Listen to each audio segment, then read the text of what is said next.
development in the African continent, Egypt Road to Self-Assessment for Good Governance.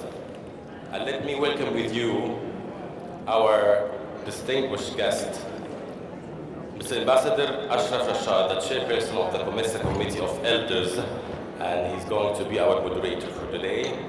Dr. Sharifa Fuad Sharif, the executive director in the National Management Institute. And finally, our ambassador, Mrs. Mona Omar, the CEO of AfroDev. Please give him a hand. Welcome. So we're glad to have you here, Mr. Ambassador Ashraf Rashad. Please come on.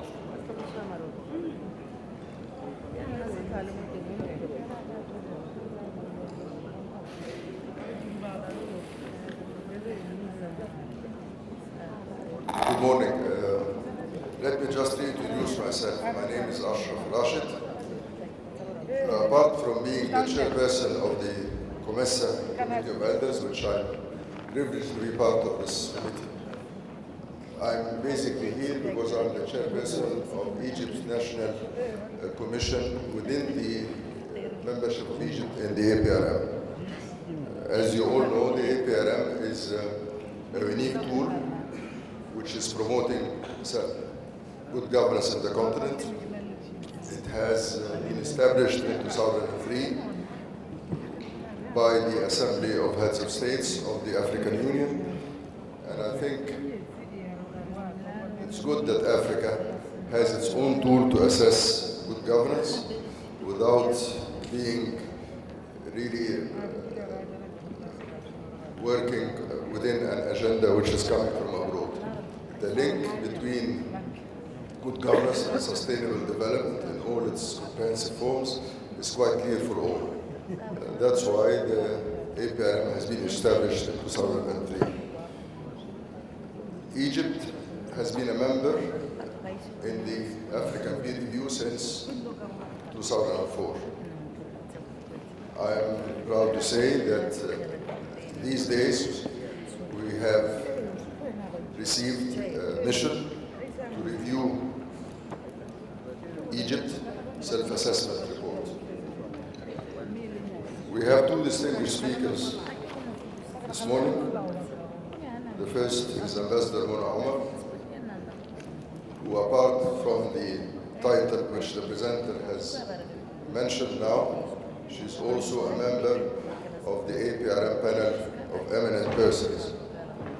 This panel oversees the continental structures of the APRM and the review process in the member states. The second speaker is Dr. Sharifa Fuad Sharif.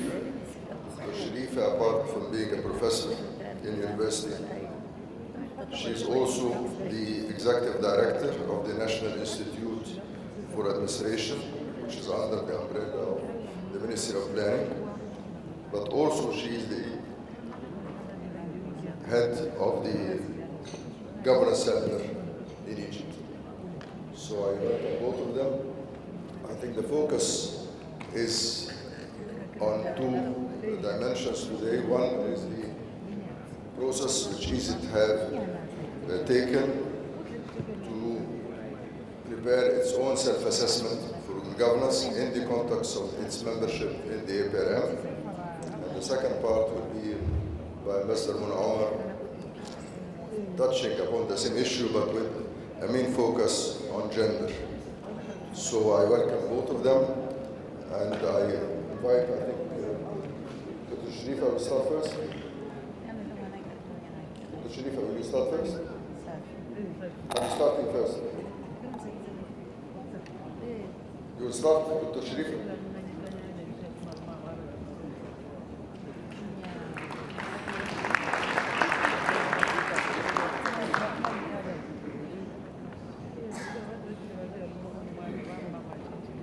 Distinguished guests, it's an honor for me to be standing in front of you today to give you an idea about the process at the back end behind the baseline review. And we like to call it Egypt's road to self-assessment for good governance.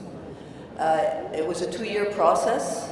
and it was an honor to be working under the leadership of His Excellency Ashraf Rashid. And I'll go through you with the timeline, the milestones, and exactly what happened during the 2-year journey.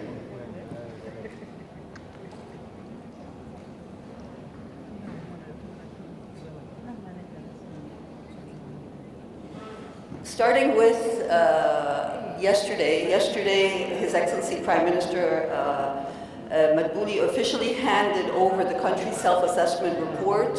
It was a ceremony yesterday at the Prime Minister's office, and it was a pleasure to be there, an honor to be there during the ceremony.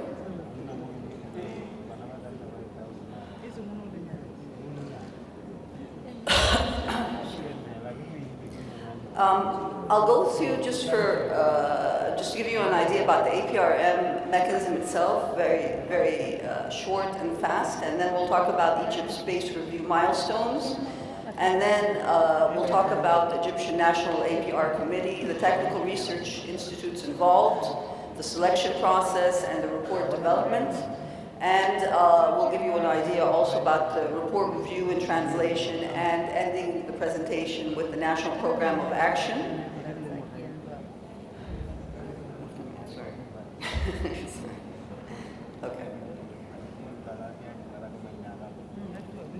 Okay, so APRM at a glance.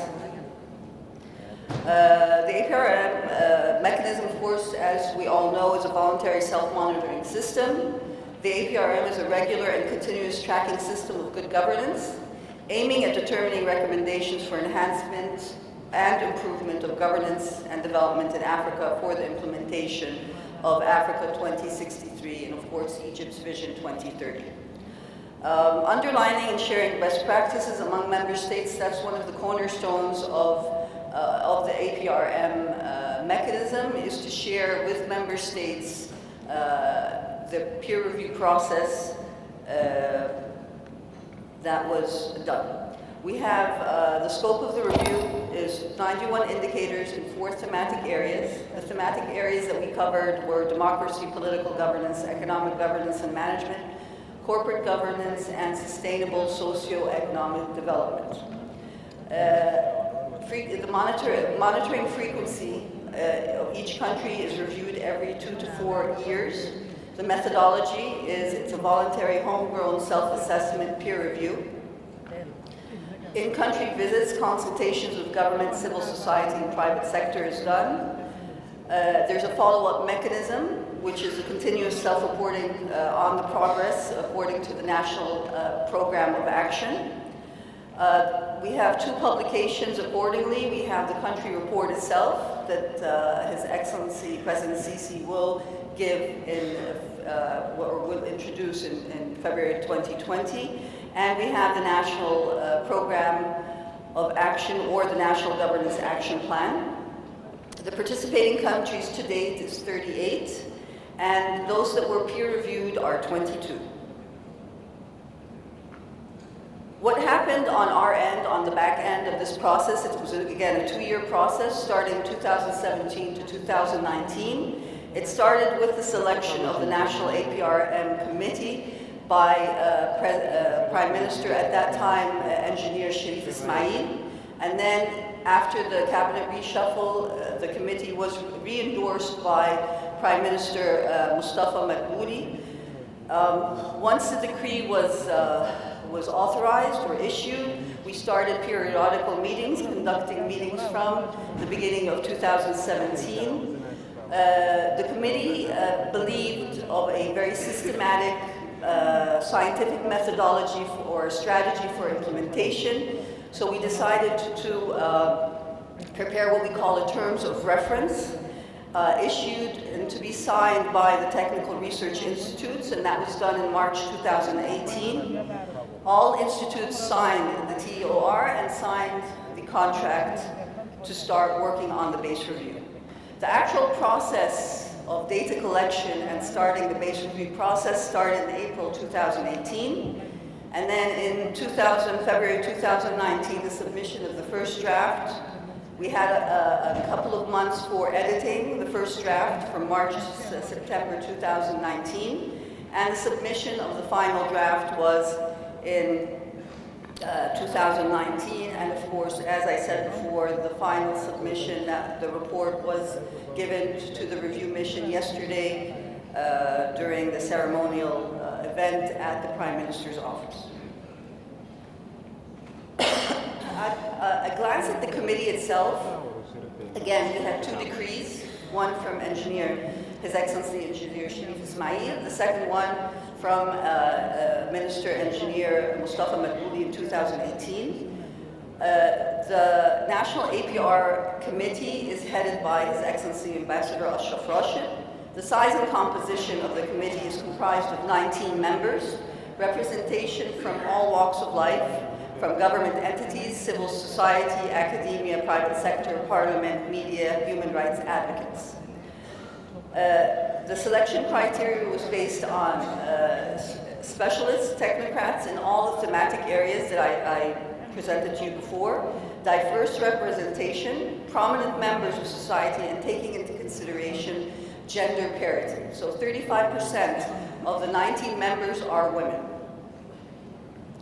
What were the responsibilities of the committee? We developed a strategy, an action plan for implementation of the base review, which was built on good governance practices.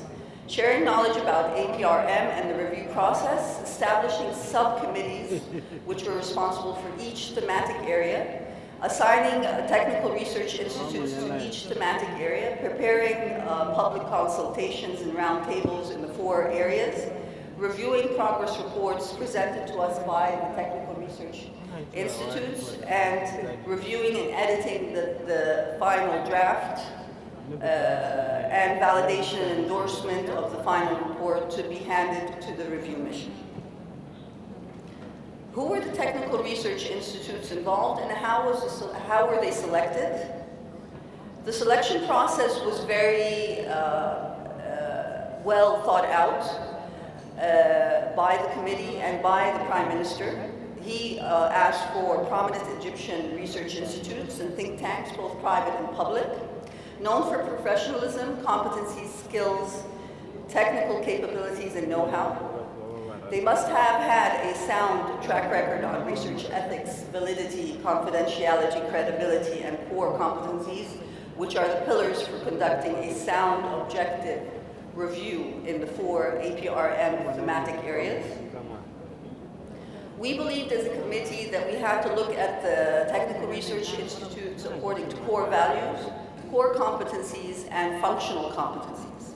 When we looked at them, we looked at the technical research institutes involved. They had to have integrity, respect for diversity, professionalism, credibility, research ethics, validity of information, and confidentiality.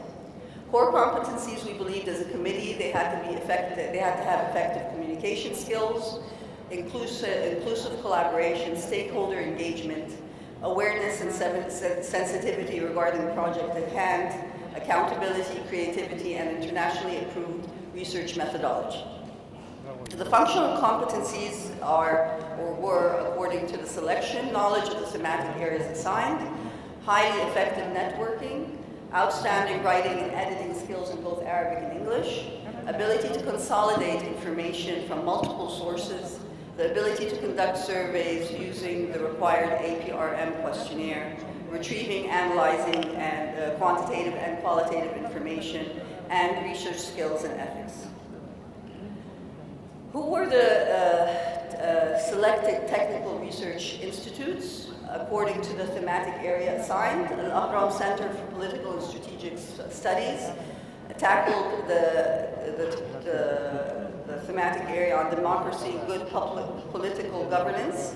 The Center for Economic and Financial Research and Studies, Cairo University, tackled economic governance and management.